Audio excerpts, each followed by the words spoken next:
Hello friends, this is Growl. Welcome to an audio commentary of a plus 26 rise key that was done on Tyrannical, Sanguine, Volcanic. I'm going to start doing audio commentaries again for keys this season, so hope you guys enjoy.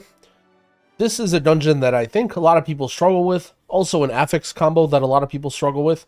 So in this video we're going to talk about how to beat some of the bosses and how to progress through the dungeon and always have some sort of objective going so you're not losing a lot of time. I'm not going to be focused too heavily on Dispriest play, so hopefully this is helpful as any sort of character, specifically healers, but anyway, let's get started. So a couple things that you may want to have going into this dungeon. Number one, something we don't have, is some way to displace mobs. There are some big champion mobs that you need to deal with that can easily get Sanguine healed, so something like a Ring of Peace, or a Typhoon or something is very helpful, which we do not have. Ultimately, you also want a way to skip some mobs, because there are some very inefficient mobs in this dungeon, so something like a Priest Mind Soothe or a Shroud, we actually have both of. So the first important mob here is the Magus. The Bolt Cast doesn't do too much. You want to kick it just to gather them up to kill them, but the most important one is Corrosive Volley. Does massive party damage if it goes off, and it basically can't go off. So this first platform has 3 of these big mobs, the girl, the salamander, and the guy. Very often, I think it's a good strategy to try and get to one of them and lust it ASAP. I would say the girl is the more difficult one, even on Fortified, so usually that's the one you see people go for. If you're in an organized group, you can do 2 at once, but probably not recommended for pugs. So the girl is going to do big AoE damage, and also send an orb as sort of like a frontal boomerang thing. I believe the orb prioritizes ranged DPS players, but you see that we do not have a ranged DPS player, so it's just going to go towards random targets. So one of the most important things in this dungeon is that you're always progressing and doing something that helps you get towards the end. Count usually isn't a big factor in here. It's more so just doing the things that the game requires you to do. So the first example is these 3 mini-bosses need to be killed to spawn the first boss. So at all points, you should be in combat with one of these mobs, and if you're not, you should try and grab them and do that. You can see here we're starting to suffer from our non-push having comp. There's some Sanguine that drops below the mob, and unfortunately it gets healed up quite a bit. Because it's casting and we can't interrupt it or doing anything, it's just gonna do a little bit of bathing in the Sanguine. The rest of this whole area doesn't do too much group damage, so it's a good idea to, whenever you're fighting the Time-Sworn Maiden, this is where you want to use a lot of personals, a lot of healing cooldowns, all that stuff, because you don't really need it for anything else. The other stuff can be some heavy tank damage, but nothing really else to worry about if you're a non-tank. You can see here we do some major Sanguine healing. And you can see how this orb works. It picks a direction. When you see it target, it'll kind of shoot out and then come back to where the maiden is. If you notice here, I turn off nameplates for this pull. This might not be something that you want to do if you have an interrupt, because you need to be looking for those bolt volleys, especially in pugs. But as a healer like Dispriest, you can just turn off nameplates, and it makes it a lot easier to see the direction of these frontals. Also, keep in mind you can use a focus target and focus your Magus if you have an assigned kick, and you can still get that volley quite easily, but it does make it a lot harder to cover in pugs. So you can see that as soon as we kill the maiden, we're going to move on to the next mini-boss. This guy is very easy, but can be time-consuming. Again, a lot of this dungeon isn't necessarily very difficult, but it's also one of the more unforgiving dungeons because so much of it, it just takes a lot of time, and it's very easy to lose time in here. You definitely want to make sure you're always focused on the main guy, always trying to bring his health down, and just kind of bringing along enough Magus that you can cleave down and kick, as well as enough Vanguards that the tank can handle. The Vanguards have a stacking bleed, which is also a frontal, so as a melee DPS, or anybody, I guess, you want to be careful to stand behind them. Remember, you can remove bleeds with things like Dwarf Racial, Blessing of Protection, Cauterize from an Evoker, all very handy. And there's not a whole lot to do with this guy. We're essentially killing him. He can be a little annoying. We're just going to bring him into the salamander here. Again, something that you may not see in pugs, but something that can be good in an organized group. So the salamander is going to charge to a random range player. And you can see this is a bolt volley that got off. And this is what happens when it does get off. If a bolt volley gets off when the maiden is around, you're basically just dead. But we happen to just barely live this because the key was the correct level. Anyway, the salamander charges to a random range player, and it will create this like smoke sand cloud thing, and you have to kick it or else it's going to channel an ability in there. And so because I'm the only range player, I can actually bait this snake to go where I want it to. And so what I'm going to do is I'm going to try and bait the snake into this pole here in the middle. That way the snake doesn't go very far and our melee DPS don't have to run out to kick it. You'll see that I'll bait it right there and they can just kind of run in and kick. It makes it easy for the tank. Because this is a very low damage pull, this is actually a good job for you to do as a healer as well. If you're playing a healer with a kick, you can get in there and just kick this guy to make your team's life easier. And then again, see, I'm baiting this here into this wall so it doesn't charge so far. That way my team can just run in and get the kick quite easily. And other than that, we're just slowly working away at the platform, grabbing mobs in to cleave. And we'll skip ahead a little bit to the first boss, since we mostly went over everything. So the first boss has one very, very important moment that you need to know, and which is the very beginning of the first phase, which happens immediately on pull. So it's going to put out Sparks of Tear 5 seconds into the fight. This is going to put 2 debuffs that when dispelled, they're going to blow up. Also, they pulse damage as well to everyone in the circle. The reason that this is tough is because there's also a sort of soak slam that you have to deal with. So the protocol is during this Sparks of Tear is where you want to use many of your major defensives, where you want to have healing cooldowns, etc. One thing to do as a Disc Priest, you can put down a Rapture and Rapture shield everybody before this. It helps get rid of the debuffs quite easily.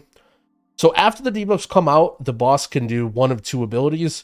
It'll either do a frontal and just sort of, that's like the easy version. The hard version is it'll do the soak right away.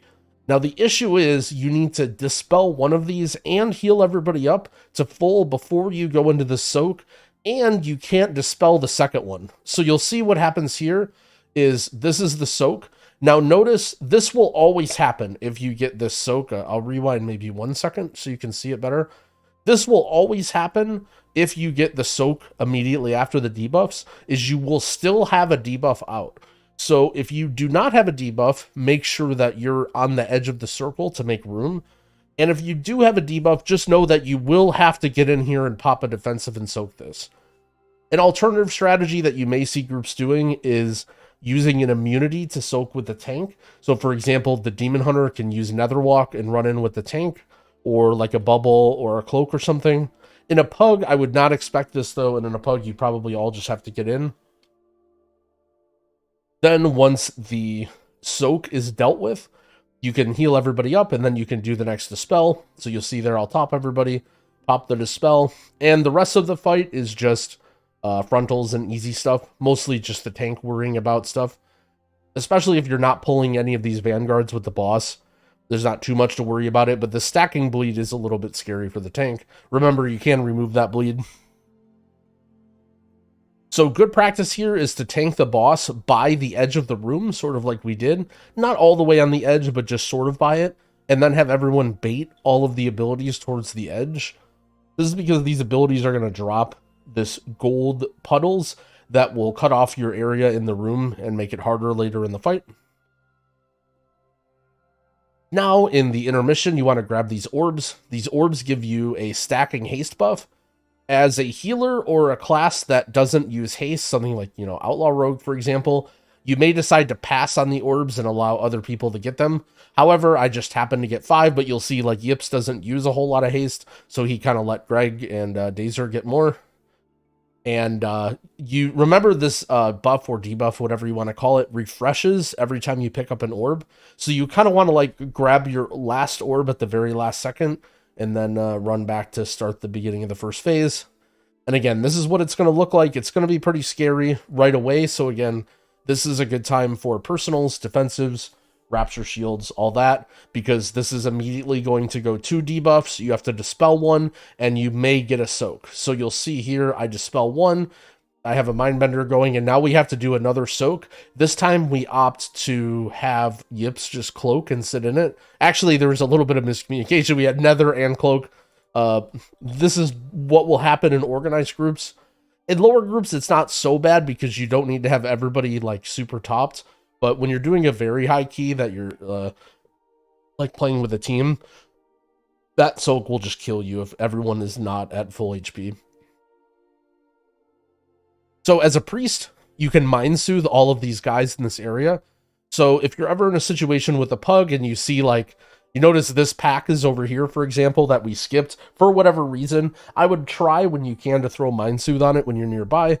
In general, that's just a good habit to do because you don't want your team to pull them. Other than that, that's this whole fight. It's rinse, repeat, bait the stuff towards the edge, use your personals and big healing cooldowns on the debuffs. Make sure you soak and leave room for soak. And that's that. We can probably skip ahead through this guy. So right away, this is a pretty difficult pack of mobs here.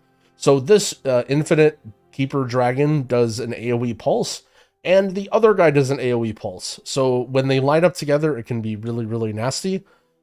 After this is the sort of running gauntlet thing. So this is a good opportunity to just pop cooldowns because you're going to have time to recover them. So as a priest, you want to throw down your barrier. You can use your pain suppression charges.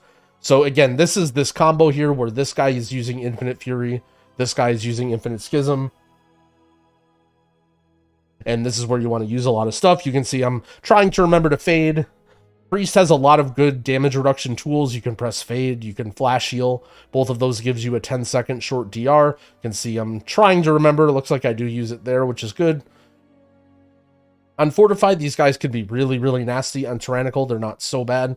But remember, just use stuff on these guys because you have some downtime here. Yeah, there's some error. There's some footage corruption here. I don't know what happened to that part. That part got corrupted in the footage. We're gonna skip over it. So now onto these 2 dragons. It may seem scarier, but these 2 guys are actually easy because only one of them does AoE damage. So honestly, these guys, you can kind of just fight them forever. The AoE isn't too scary. These swirlies, if you get hit by them, it stuns you and does a lot of damage, but it is a curse. So if you have a curse dispel, kind of watch out for that in pugs. You can actually kind of save people's lives by removing that curse, especially your tank. Your tank may be like trying to point the frontal away and getting hit by the swirly.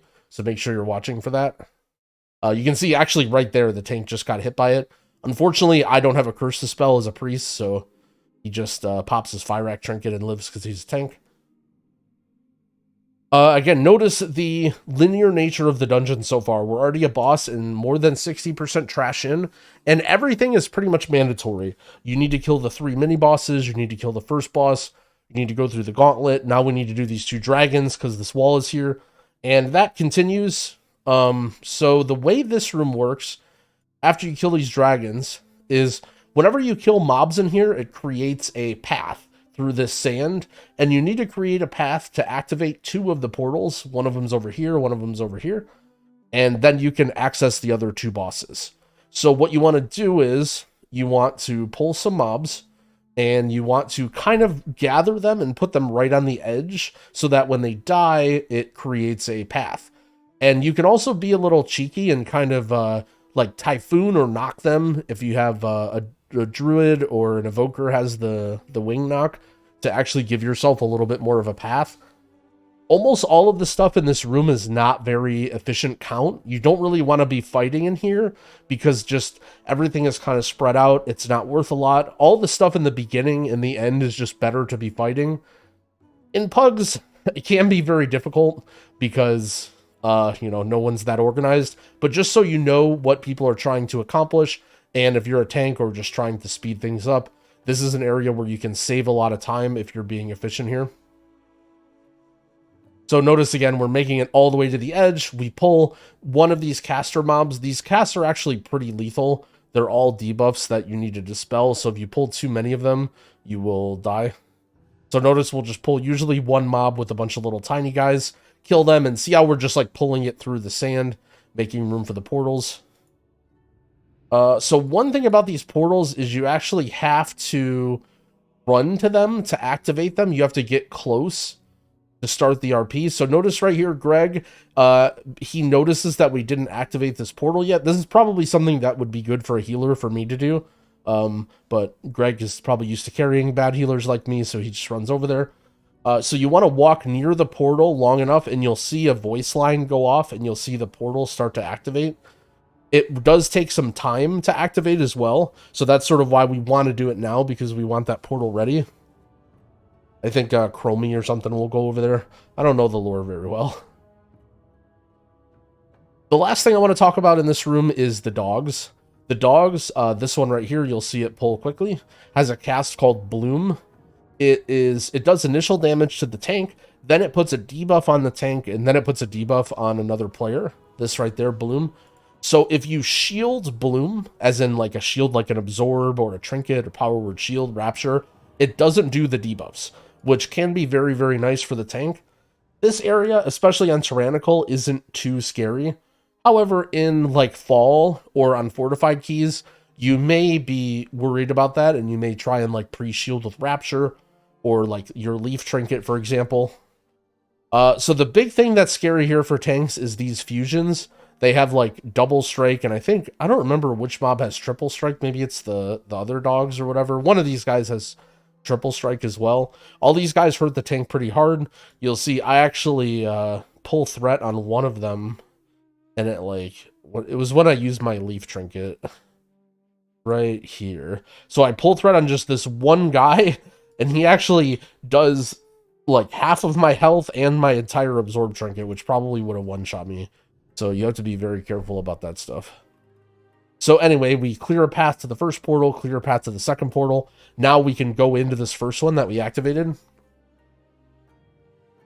Here you'll see why Mind Soothe or Shroud is very useful. This one guy is very annoying. Also, there are some mechanics that pugs aren't always ready to deal with, and you kind of want to skip them. It is important to note that there is sort of like an RP dialogue here that you'll need to wait 30 seconds for, I think. So technically, it's not so bad to just kill one of those guys while you're waiting for this. However, you're going to need to skip one on the way out anyway. So we're kind of discussing this now, like, yeah, maybe we could have killed one and then saved it, blah, blah, blah. But either way, just note that if you're in a pug, Shroud or Mind Soothe allows you to skip those dragons very easily. Just walk by them. And now we're on to Morchie. So I talked about the turn off nameplate tech earlier. This is another spot that's very good for the turn off nameplate tech. Remember not to pop any important cooldowns on pull, because she splits and you don't get any damage here. The goal here is you want to find the Morchie, which has no hat, and then run towards it. I don't know exactly where the wiggle room is, but there's a lot of area that's safe here. You don't have to be like super close or anything. It's just this dragon doesn't do anything and the other dragons hurt. So after that, this is where you want to pop CDs. There's going to be a frontal that you want to watch out for. The important mechanic of the fight is this, it spawns adds by every player, and then it spawns traps. What you're supposed to do is run the adds into the traps. When that happens, it will get rid of the ad, but it'll also do a lot of party damage. The way organized groups will handle this mechanic is you'll stack them all up, and then you'll put a CC on them. The problem is it's very, very easy to break this CC. Lots of abilities such as random dots that spread, Halo from Priest, like whatever will just break them, even though they're CC'd, so you have to be very careful. In my opinion, as a healer, this mechanic isn't too scary, and you can just run these into the traps. It doesn't do too much damage, and this is basically where you want to pop your CDs for this fight, as both defensives and as a healer. The issue is, as a DPS, you don't really want to be running around the room. For example, the tank has their ad on them. Like, do they really want to run all the way to find a trap and stuff? So it's a pretty big DPS loss to do that. So you'll find that a lot of times you'll just kind of run around like idiots. This is the debuff right here, and like I said, it stacks. So as a healer, you just want to watch out for that. The other thing you need to know is that these guys do a lot of damage. This isn't like a random guy that you can kind of tank a little bit. It has a circle that pulses damage. It also punches you for a lot. It's physical, so if you're a priest, for example, in cloth, it's going to hurt really, really bad. You see how much that guy's hurting me, and it's not even my ghost. If it was the guy that was fixated on me, it would just kill me instantly.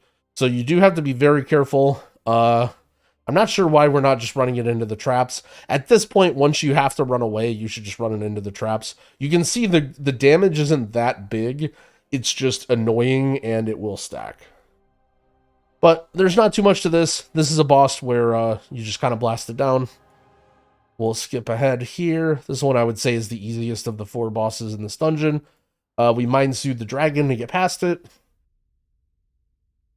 So an important note here, this is the point of no return. It is very hard to get back to this point after you release. If you die, absolutely try not to release. If you release at any point in here, you're going to go back to the beginning of the portal room, which means you have to go to the portal, take the portal, run to here, then run all the way through the Morchie room, take that portal. You get to here. Yeah, our paladin had some issues there. I tried to grip him, but I couldn't do it. Remember to not release. Anytime you die in this room, not that you should die in this room, your body will spawn back up here, and you can get mass resed easily, or single resed, or whatever. So do not release. The reason is because you will get to this room, and now you may say there is a portal to get into the main room, but we don't know if that portal is clear because we took the other portal. If it could be that portal is clear, but on top of that, there's also a pack on each side. The cool thing is these pendules or whatever, you can just run by them. We seem to be trying to do some distract blind stuff, but we're kind of messing with these guys. At this point in the dungeon, ideally you have around 80% count and you do not need to pull them. If that's like, you do not want to pull these guys. They're all casters. They're very annoying. Once you pull one pack, more will pull. So again, if you go this way, so if you try and take the other portal, which is still a very long walk, you cannot avoid that pack easily like you can avoid those pendules. And there is a pack on the other side. So if you die and release at any point, it's really, really bad. Until you're in the last boss area. Okay, so now the tank. The tank is actually pretty important to deal with. It's very easy, but the issue is it'll pick a player and fire like a barrage of things around it. The barrage is based off of your camera. So if you run straight and don't move your camera, it will not, like, see how it's going all over the place? It's because he's a tank and he's just kind of turning around and always facing the mob. If you're a ranged player, or if you just get targeted in general, if you just keep your camera straight and backpedal, it will just create lines on both sides of you, and it'll never actually hit you. You can kind of see how Dazer did it. Dazer did it to... Oh, I went way too far back. Okay, so Dazer does it here for a second, but then he runs out of space, and then he just books it. But yeah, I guess there's no good example of that. I'm sorry, but take my word for it that if you get targeted by a fixate and you just hold back pedal and don't move your camera, the swirlies will not go all over the place. The big thing is you want to leave yourself room to kite. So for example, let's say you're like on the other side of it, don't get pinned in by the wall. The last thing about that tank is the debuff that it puts on you is very nasty, but it is a bleed. So again, Dwarf Racial, Evoker Cauterize, all those things, Bop, you can remove that bleed. Even though it doesn't look like it should be. It looks like it's like a tank fire thing. These guys are quite easy. They just have a kick and a little puddle cast that goes off. On very super mega high key levels, that puddle will kill you quickly, but it's not something most people would worry about. Most of the time, this is just a cooldown pack. We'll skip to the this boss. So now we're on Battlefield, where you fight either Grommash or I think Anduin. Either you get Horde or Alliance. So what'll happen is the boss actually just does the same thing over and over again. So first it does a shockwave. It'll do 3 in a row. Now notice all of these golden guys, some of them are friendly to you. They don't really do anything. The problem is you do not want them to die to this shockwave. So for each one that the shockwave kills, it'll empower the boss, and he'll blow your party up with his melees. Which, it's okay if you kill a couple, but it's not ideal. After the shockwaves, it will Blade Storm. It'll basically fixate on somebody. Very easy mechanic to deal with. It's just annoying for melee. And then rinse, repeat. It'll beat up the tank. Go back here. Now, the reason you tank it here is twofold. Number one, you want to be able to bait the shockwaves away from all your golden friends so the boss isn't killing them. And number two, it's going to spawn adds. And the adds are actually the most dangerous part of the fight, specifically the axe throwers or the archers. Both of them do a lot of damage, and they also put a bleed that hurts really, really bad. So as you can see that as soon as this spawns, our tank hodges it, and then people will focus it down. The most important thing is that you prio these ranged mobs and you kill them. And again, this is why we're tanking the boss here. You'll see pugs sometimes tank it on the very edge. That makes it super easy to not kill the golden guys. But the problem is the ads spawn, and then it's like, well, what do I do? It makes it a lot harder to cleave them down together. And literally just rinse, repeat. Now, the things that spawn, I believe is random. I could be wrong here, but I believe the mobs that spawn are completely random. Here we get very unlucky, and we get 2 axe throwers, and we actually we take a death here. This is a very good situation to use cooldowns. You can see our paladin sacked Greg. I use Leaf on myself. I probably should be throwing out a Pain Sup or a barrier here too, but I guess I just wasn't paying attention probably to acknowledge what was going on. I should reuse stamina, but the fight is kind of easy, so maybe I'm just like worried about my Mindbender or something. Anyway, that's the whole fight. Again, focus the ads, especially the axe throwers, dodge the Blade Storm, bait the shockwaves away, rinse, repeat. Okay, so now you kill this, and now you want to go back to where you came. So we shroud the Pendules just to make it easy because we have shroud up, but you can walk by these guys. If you have anybody that drops combat, you only need one person to make it to the boss room, and that will activate a checkpoint. So if someone gets stuck here, it's honestly better to just run through and activate the checkpoint and let them die, as opposed to wasting time killing trash here. Again, I don't know if you can get your pug to be organized and do that, but just food for thought.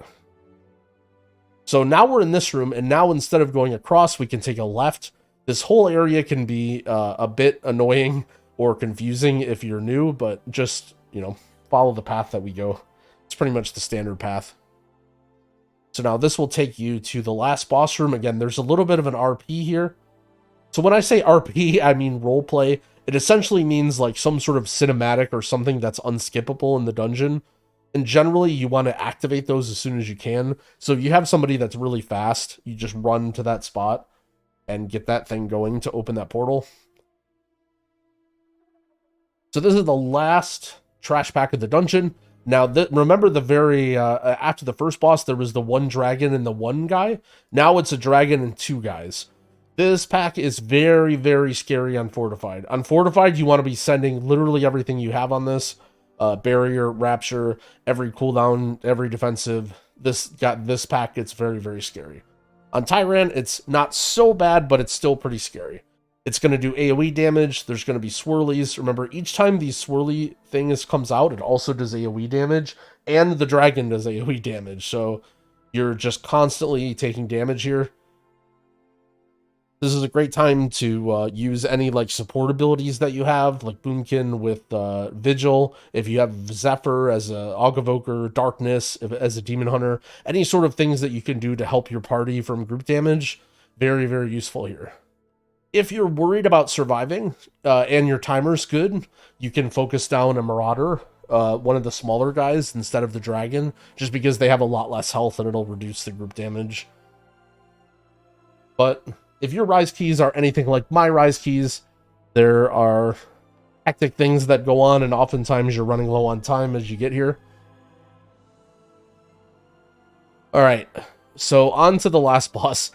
This last boss is very tough to heal in the sense that there's a lot of things going on that you have to juggle.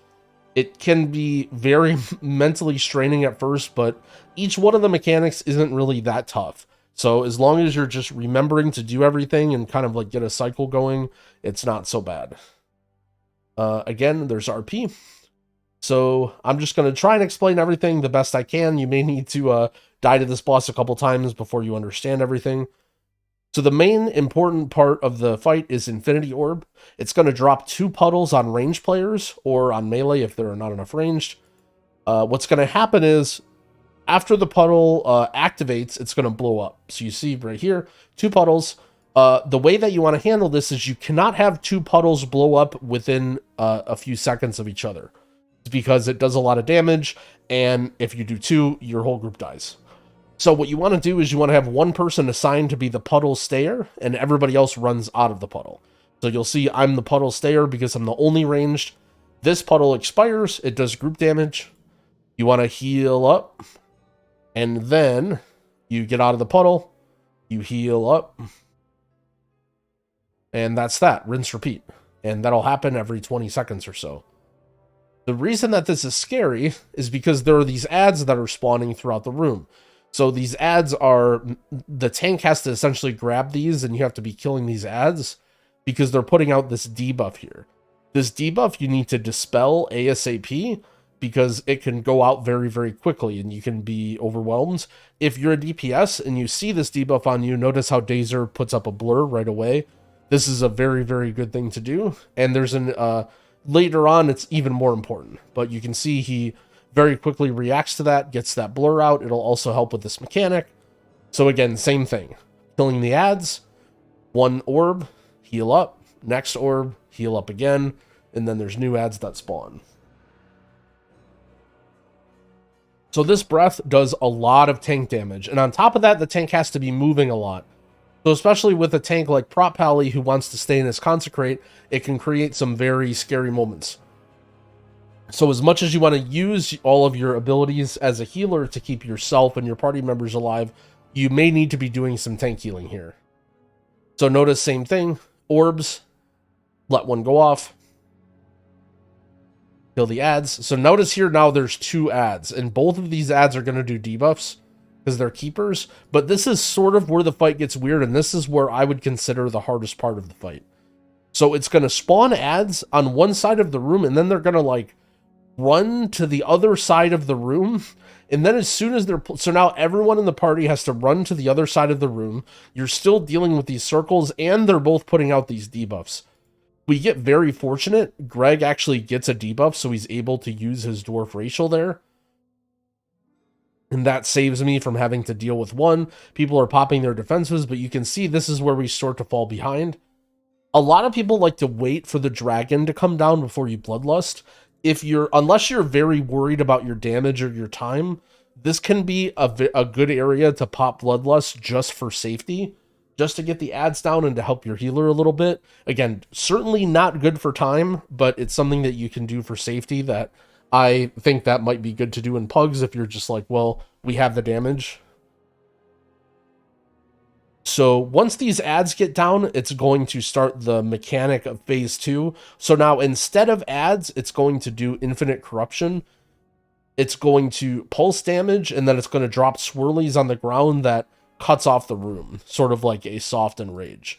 So this is the first corruption as soon as you kill all the ads. What we do in an organized group here is stack and then move. Pings are very, very good in pugs. I know a lot of people say, oh, how could you do this? You know, how do you be organized in pugs? I mean, we don't even need to be in voice. Look at how easy this is. We all know that we want to stack. He pings a spot, and we're all going to move towards this. and then Greg runs over here. But you get look, okay, all right, maybe pugs are harder. Maybe pugs are harder than I see. But you get the idea, okay? You get the idea. So we stack together to try and give ourselves as much room as we can. And now the only 3 mechanics are going to be the tank damage in the tank frontal, the infinity orbs, and then the infinite corruption. No more ads, no more debuffs. So don't worry about your dispels as a healer. So now what it's going to be is now the second orb that goes off is going to be really nasty. So it's going to be 2 orbs. You let the first one go off, heal up. Then the second orb will go off while infinite corruption is happening and you're moving. So if you have big healing cooldowns or defensive cooldowns as a DPS, this is where you sort of want to use them on the second orb and the infinite corruption, because you're going to get most value there. And then again, what we're doing here is we're trying to drop the puddles in the middle of the room, and then the tank is kind of going around the edge of the room so that we're not losing room to that breath too.